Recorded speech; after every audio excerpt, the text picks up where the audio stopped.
Urartu foi um reino da Idade do Ferro centrado nas terras altas da Armênia entre o Lago Van, o Lago Urmia e o Lago Sevan. O território do antigo reino de Urartu se estendia pelas fronteiras modernas da Turquia, Irã, Iraque e Armênia.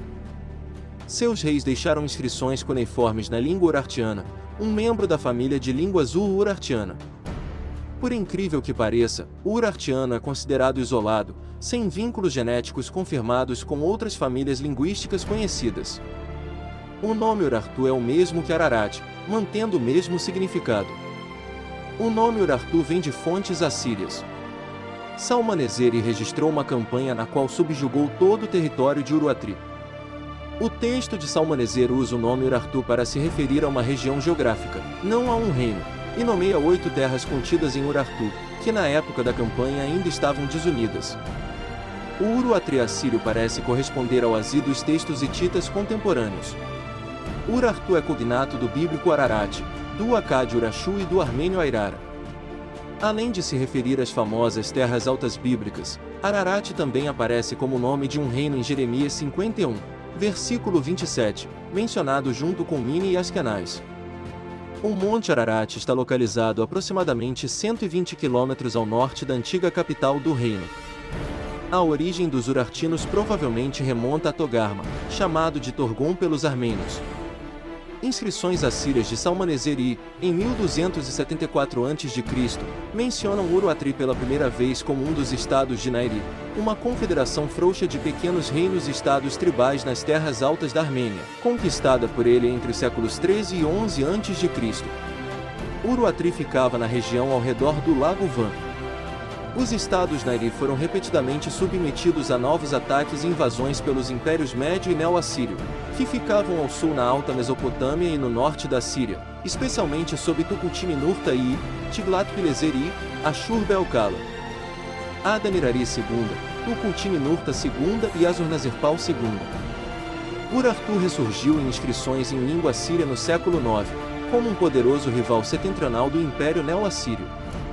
Os estados e tribos Nairi tornaram-se um reino unificado sob o rei Arame de Urartu, cujas capitais, primeiro em Sugunia e depois em Arzakon, foram capturadas pelos assírios sob o imperador neo-assírio Salmaneser III.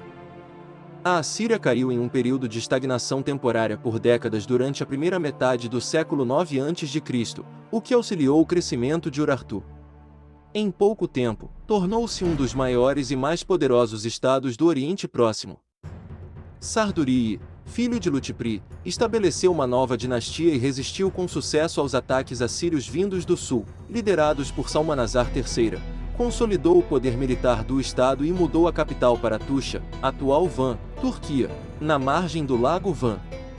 Seu filho, Ispuini, anexou o estado vizinho de Muzazir, que se tornou um importante centro religioso do reino urartiano, e introduziu o culto de Aldi. Ispuini também foi o primeiro rei urartiano a escrever na língua urartiana. Reis anteriores deixaram registros escritos em acádio.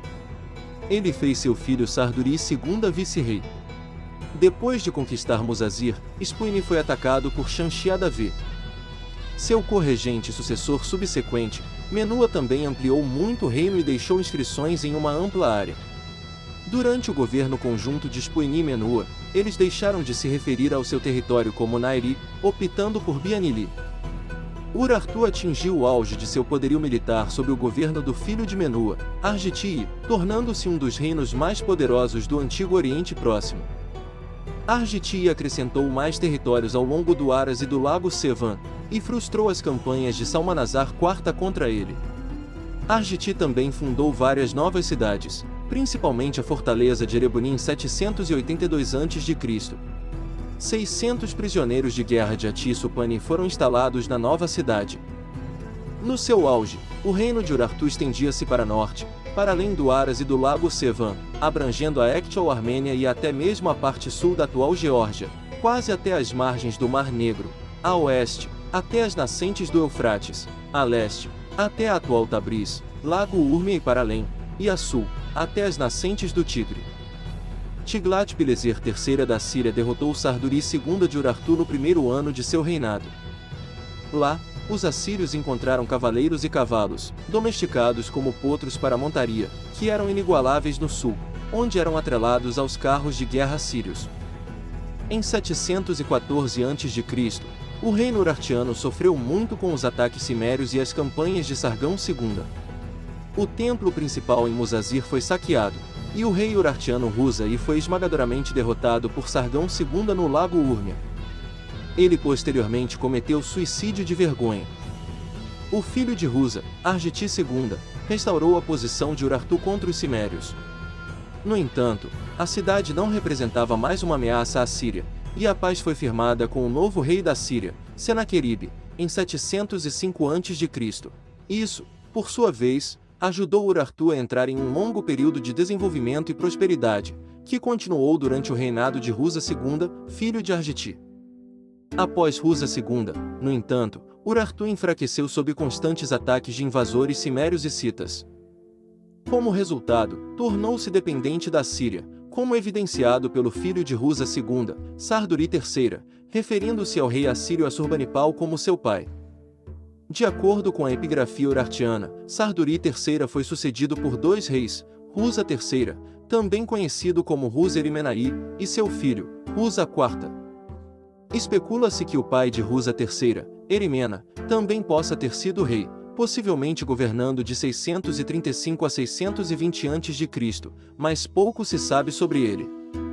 É possível que Ruza III tenha estabelecido uma nova dinastia e que seu pai, Erimena, não tenha sido rei. No final do século VII a.C., durante ou após o reinado de Sarduri III, Urartu foi invadida pelos citas e seus aliados, os medos. Em 612, o rei Medo Siachares, o Grande, juntamente com Nabopolassar da Babilônia e os citas conquistaram a Síria depois que ela foi irreversivelmente enfraquecida pela guerra civil. Os medos então tomaram a capital urartiana de Van em 590, encerrando de vez a soberania de Urartu. No entanto, alguns historiadores acreditam que Urartu sobreviveu até meados do século VI a.C. e foi eventualmente destruída por Ciro, o Grande. Muitas ruínas urartianas do período mostram evidências de destruição pelo fogo. Depois da queda de Urartu, a satrapia da Armênia o substituiu. À medida que a identidade armênia se desenvolveu na região, a memória de Urartu desapareceu.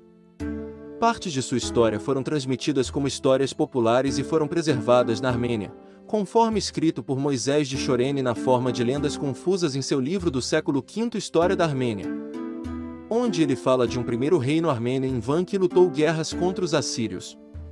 As histórias de Moisés sobre essas guerras com a Síria ajudariam na redescoberta de Urartu. Curiosidades. Em 2 Reis 19h37, a Bíblia relata que Senaqueribe, rei da Síria, foi assassinado por seus filhos, Adrameleque e Sarezer, enquanto adorava no templo de seu deus Nisroque. Após o assassinato, os filhos fugiram para a terra de Ararat, e Esar-Adom, outro filho de Senaqueribe, subiu ao trono. Além disso, o Talmud babilônico expande a narrativa, dizendo que Senaqueribe foi morto porque, após descobrir uma viga da arca de Noé, raciocinando que foi um deus que salvou Noé, ele esculpiu um ídolo com a madeira da viga. Após seus filhos descobrirem que ele iria sacrificá-los, eles o mataram.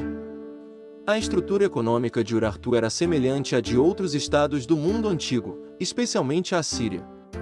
O estado era fortemente dependente da agricultura, que exigia irrigação centralizada. Essas obras eram administradas por reis, mas implementadas por habitantes livres e possivelmente por mão de obra escrava fornecida por prisioneiros. Governadores reais, pessoas influentes, talvez, povos livres tinham suas próprias cotas. Territórios individuais dentro do estado tinham que pagar impostos ao governo central, grãos, cavalos, touros, etc. Em tempos de paz, Urartu provavelmente mantinha um comércio ativo com a Assíria, fornecendo gado, cavalos, ferro e vinho. Urartu controlava uma região montanhosa rica em depósitos minerais, incluindo ouro, prata, cobre, chumbo, ferro e estanho. Isso permitiu uma excelente metalurgia. O panteão urartiano parece ter composto uma mistura diversificada de divindades hurritas, acádias, armênias e hititas.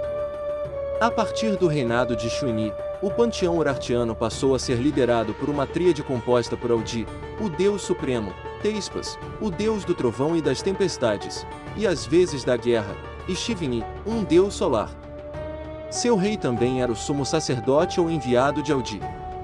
Alguns templos dedicados a Aldi faziam parte do complexo do Palácio Real, enquanto outros eram estruturas independentes.